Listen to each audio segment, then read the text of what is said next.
Hi everyone, this is Amy. Welcome to my channel. As most of you know, US Figure Skating is the national governing body for figure skating in the United States. As the NGB, US Figure Skating oversees the competitive qualifying pipeline and the eventual selection of athletes to represent the United States at international competitions, including the Olympic Winter Games. But US Figure Skating is also an association of more than 750 clubs governed by its members and elected officers. Every year, US Figure Skating has an annual business meeting that they call Governing Council. The 2022 Governing Council meeting will be held April 29th through the 30th, 2022 in Colorado Springs. In this video, I will highlight some potential rule changes that will be proposed at this year's Governing Council. These are called requests for action.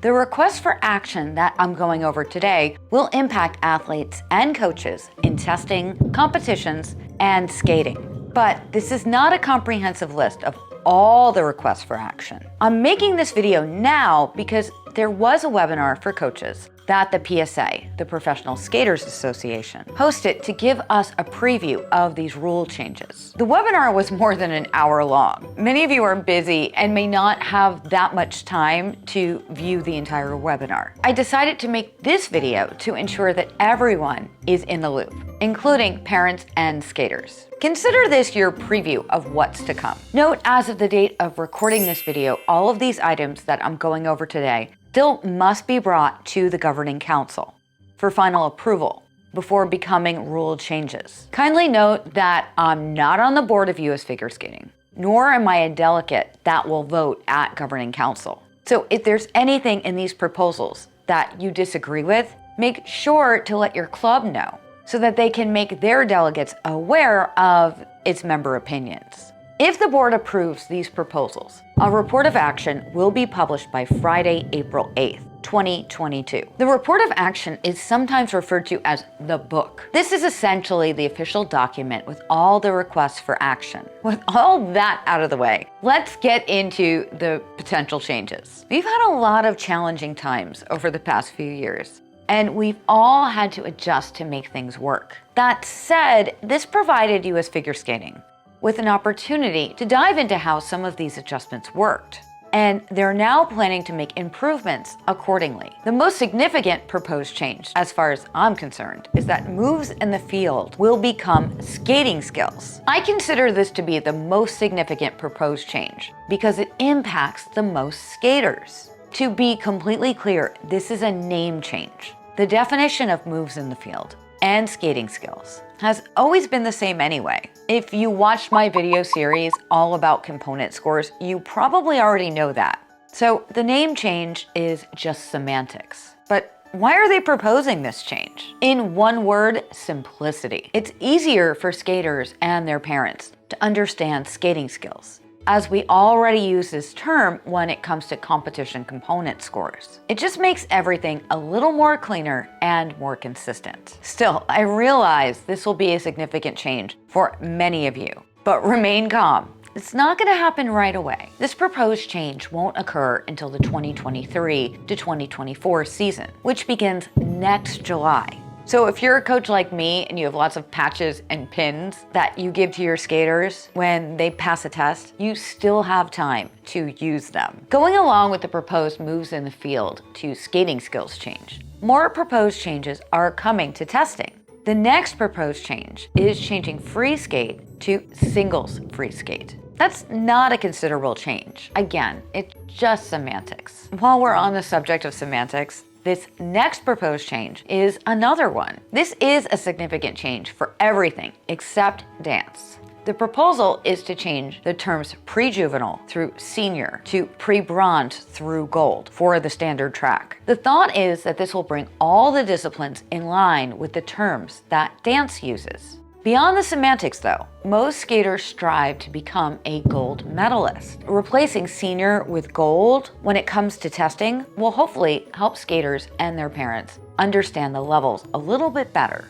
I guess it can be confusing that passing your senior free skate or moves test means that you have achieved the gold level. So this is another name change. The proposed implementation date will be 2023 to 2024, the season that begins on July 1st, 2023. For the 2022 to 2023 season, there will not be any changes to this. These proposed changes separate the testing structure from the competitive levels. That's the other piece to this. Over time, there's been a challenge where skaters determine their competition level based on their test level. While with moves in the field, or what will become skating skills, you can go all the way through up to senior or what is proposed to be gold without any issues.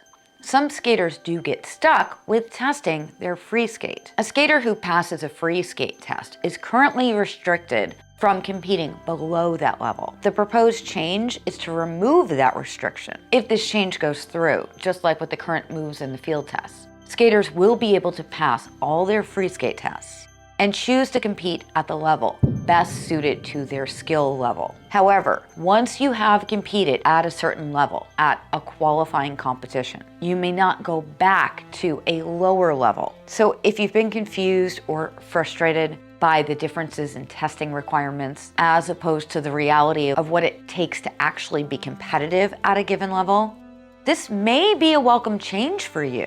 For example, intermediate free skate. When it comes to competition, there are bonus points for triples in combination. So to be competitive at the intermediate level, you really need triples. But to pass the test, you only need doubles. So the intermediate free skate test doesn't equal the intermediate level in competition. It's a significant cause for confusion and frustration for skaters, parents, and even coaches. This proposal distinguishes that these are two separate tracks.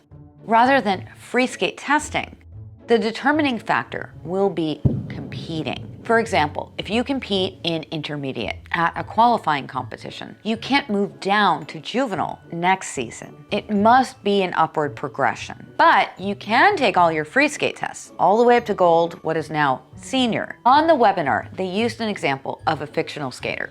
This skater had a solid double flip, but her double lutz is inconsistent. She's working on her double axel. Under the proposed change, she can pass her pre-gold singles test for free skate, which is the same as junior today. And she can compete in intermediate ladies because that's probably where her competitive skills are the best match. This proposal makes it possible for a skater like this to graduate from high school having passed her gold free skate test, while still having a positive competitive experience, because she'll be able to skate at qualifying levels that are more appropriate for her skills. A skater like this would currently have to hold back on testing their free skate because they could not skate below their test level. The proposed change makes it possible for a skater to focus on testing, while creating the flexibility for a skater to also be competitive. It's critical to point out that there will still be a minimum test that you must pass to compete at a given level. Under this proposal, there won't be a maximum test that you must pass. For example, let's say you pass your pre-bronze free skate test. You can skate in the pre-juvenile or lower. However, you could also pass your gold free skate and skate in senior or lower. The problem that this proposed change is trying to solve is to make sure that skaters don't feel that they can be competitive at the intermediate level just because they passed their intermediate free skate test. Of course, some skaters will be competitive at that level, but there are more that won't be. So by proposing these name changes, the hope is that they're separating the testing from competing. I think I know what you might be thinking though. Doesn't this open the door for sandbagging? That's already happening right now. With the way the rules are now, skaters are just holding back on taking their free skate tests, sometimes for several years, when they could easily pass all their tests.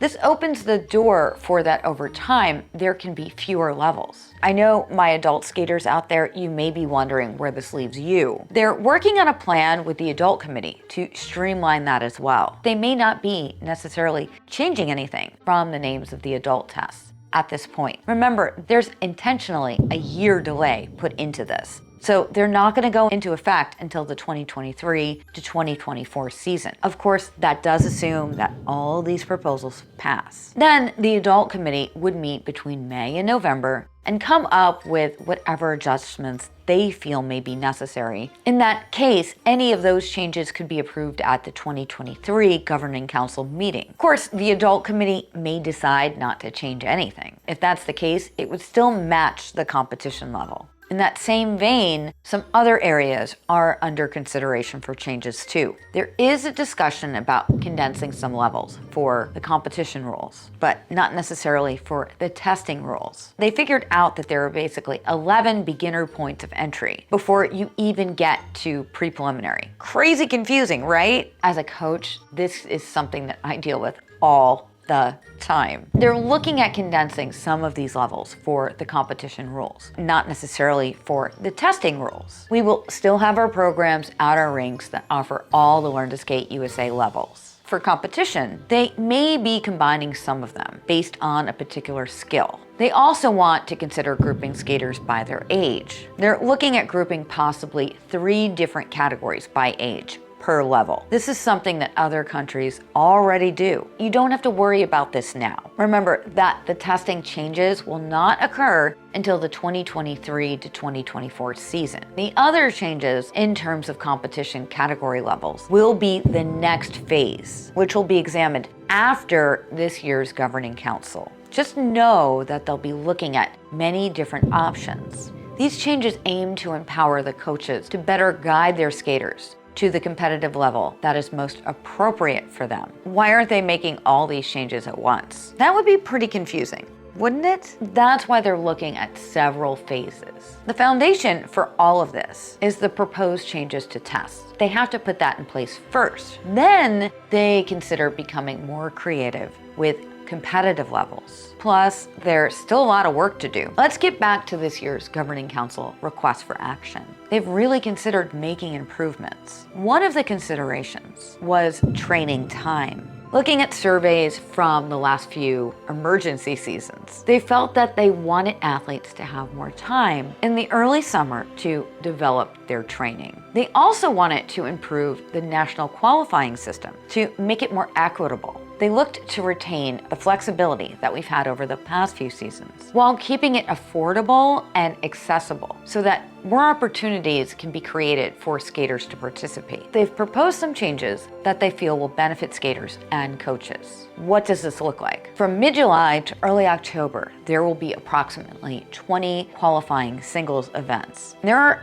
actually closer to 8 pairs events and 6 dance events in the qualifying competitions. Through the national qualifying system, they'll maintain a regional ranking for singles and a sectional and national ranking for all, in addition to pairs and dance. The sectional singles finals, US pairs finals, and US ice dance finals in November are precisely as they were in the 2019 to 2020 season. The new proposal is to take the qualifiers from the NQS and advance them into their respective Eastern, Midwestern, Pacific Coast singles final, US pairs final, and ice dance final. From there, they propose to award sectional champions for singles in all levels, national champions in pairs and ice dance, juvenile through novice. All these athletes will advance onto the US Figure Skating Championship for junior and senior, and maintain high-achieving novice athletes and singles by inviting them to skate up to junior. The rest of the qualifiers will go to the National High Performance Development Team camp. One part of this that is a significant change from the championship series last year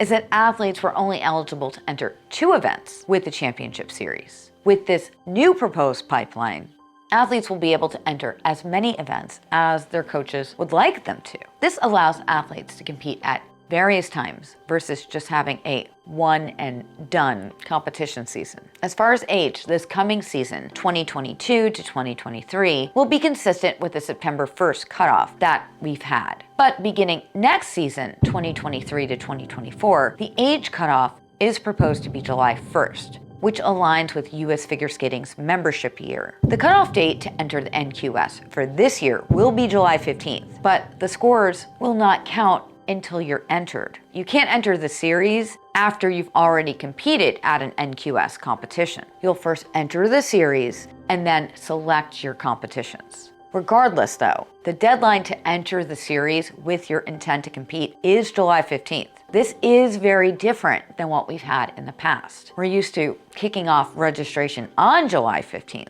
But now, July 15th will be your deadline to register if you intend to compete in the NQS. That's super important for skaters that intend to compete in the NQS. To note that date and register your intent to compete by the July 15th deadline.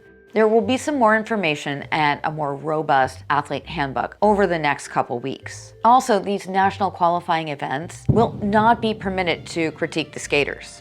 So suppose you're a skater just entering the competitive qualifying structure or moving up a level. In that case, you may want to go to a non-qualifying competition where you can get a critique. If you want to learn more about the NQS proposal, I encourage you to check out the webinar that PSA had to find out all the details. There's a link to that in the description down below. In other areas, synchro ballots have already gone out and they did affect the current season. The singles development and tech committees have some ballots out now to restructure bonuses and change the requirements for some intermediate spins. The pairs committee has added bonus rules for novice. That's new. Dance is making specific requirements for solo free dance testing, as well as a consideration referencing changing the terms man and lady in partners. Items being balloted will depend on how well they do in the vote.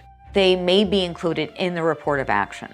What do you think of these proposed changes? Leave me a comment down below and let me know. But keep in mind, I'm not responsible for any of these proposed changes. The areas I've covered in this video are not a comprehensive list of all the requests for action. I encourage you to check out the report of action when it comes out. Remember, it will be posted no later than April 8th, so be sure to look for that. If you want to tell your club your thoughts, what you like and what you don't like, reach out to them. They'll be voting on these proposed changes at Governing Council. If you have any questions, the best thing to do is to reach out to US Figure Skating at events@usfigureskating.org. They can then redirect you to the appropriate person to answer your specific question. If you found this video helpful, please give it a like and share it with somebody else you think it could help. Just post it to your social media too.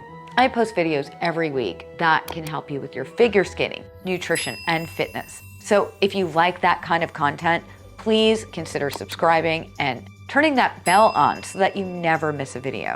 This is Amy. Thank you for watching. Happy skating. I will see you real soon. Bye.